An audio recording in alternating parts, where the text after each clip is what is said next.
Please listen to The Duel. This is not a deleted scene, but rather a missing scene that tells in more detail one of the stories alluded to in The False Prince. Several months before Jaron's disappearance, at age 10, he was known to have challenged the King of Mendenwall to a duel. Only few people ever knew the reason for the challenge, or the impact the loss of that duel would have on Jaron's future. Never before in the history of Carthia had a prince so young been given a sword this fine. I brushed a finger down the wide fuller, almost in a caress. A circle of rubies was set into the pommel, and the quality of the dark leather wrapped around the grip was excellent. It was a gift from my father, intended to encourage me in my studies. I didn't see how it would encourage anything but my absence from the schoolroom. "Come, Jaron, kiss it already," my older brother Darius said. "Then we can give it a try." He held his sword ready, beckoning me to join him. I approached him slowly. "Father said I wasn't to let anything happen to this sword." "As if you ever cared about what Father wants," Darius replied. I was close to him now, and shrugged indifferently. It was enough to get Darius to lower his guard. The instant he did, I rounded on him with my sword high above my head.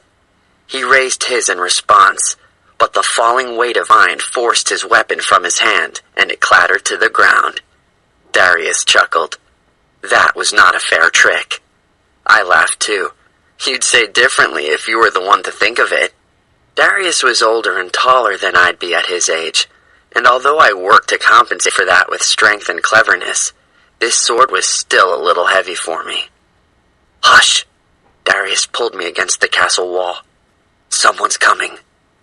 We flattened ourselves into the shadows. I'd convinced him to sneak away from our books long enough for a quick test of my new sword. He glared at me now, certain I'd gotten us in trouble. Again.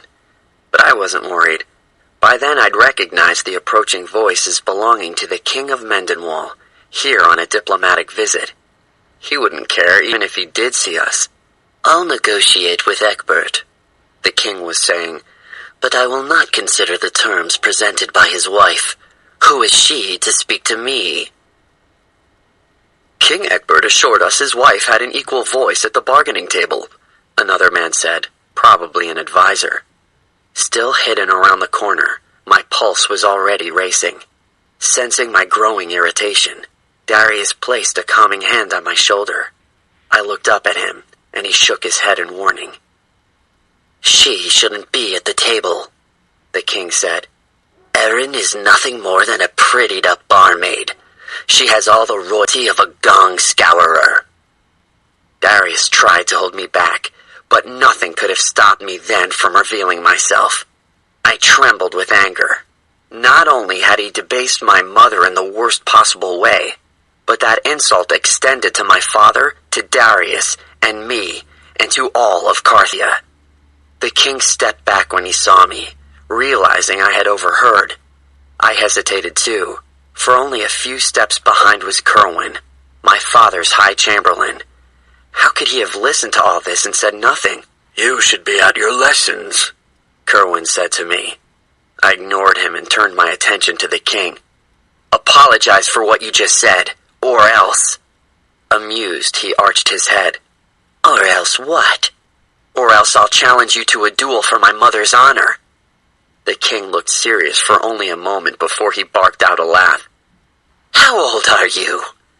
I didn't see how that was relevant. "Nearly 11.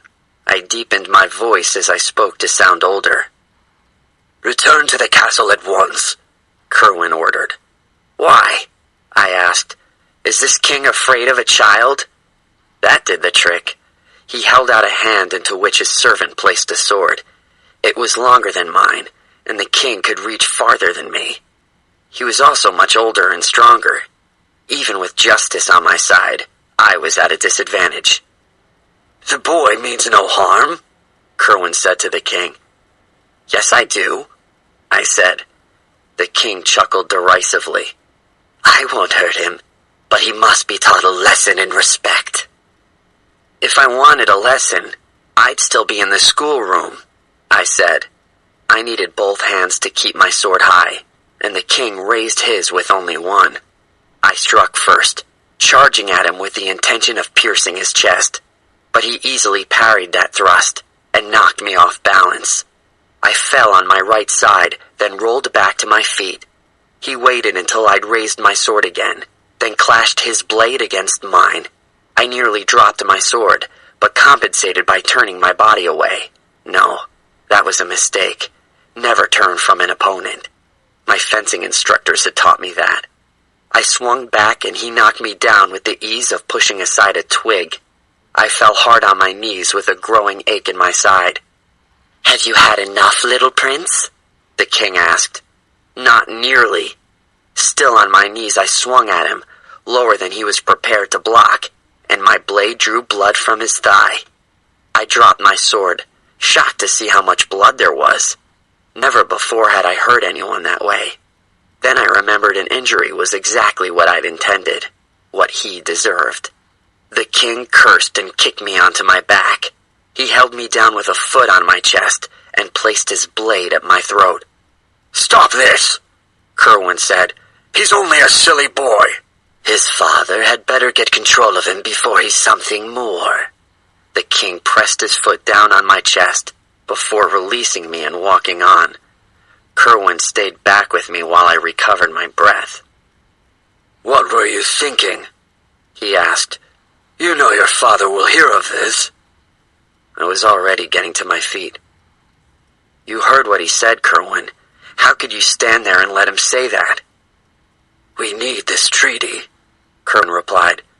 "You don't understand how delicate things are." I didn't understand, nor did I care. Raising my voice, I said, "You had the chance to defend my mother and all of Carthia. For the sake of a treaty, you chose sides with a dung-warded maggot." Then I picked up my sword and hurled it with all my force against the wall of the castle. It hit the stone corner and fell into the dirt. Desperate to escape him, I ran around the side of the castle. Darius was gone, leaving me to get in trouble on my own. I didn't blame him for that. As the future king, Darius couldn't let people think of him the way they thought of me. Fortunately, the cut I gave the Mendenwall king had been only a flesh wound, and he claimed to be amused by our game. But my father was furious. He gave me a stern lecture and orders to stay in my room until I apologized to the king. I told him I was prepared to stay until the king finished rotting away, and my father left in disgust. Darius snuck me in a supper not long after. As I ate, he promised never to abandon me in a duel again. I didn't tell him I'd already discarded my sword.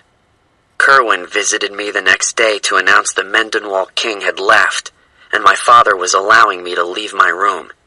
He acted like it was a favor, but I'd already climbed out my window early that morning and swiped my own breakfast from the kitchen. I started to leave, uninterested in his company, but Kerwin called me back.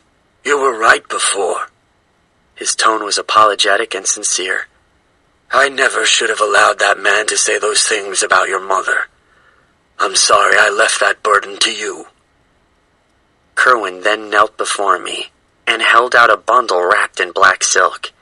He unfolded the cloth and revealed my sword, washed from the dirt, but with a nick in the blade from where it must have hit against the corner of the castle. "The commoners will treat this story of what you did as a fireside joke," he said. "Let them laugh. I will forever admire what you did yesterday." I thanked him and took my sword again, but as I strapped it at my waist, he added, "A word of caution, though. A sword has power to change the course of the kingdom." He pointed to the nick in the blade. "If you do not respect this sword, Jaron, no one will respect you." I nodded, humbled. Once it was strapped, he stood and escorted me from the room. "Go straight to the armory," Kerwin said. "If you are going to wield a sword, then we will train you to use it." An order I was eager to obey. I had no intention of ever losing again.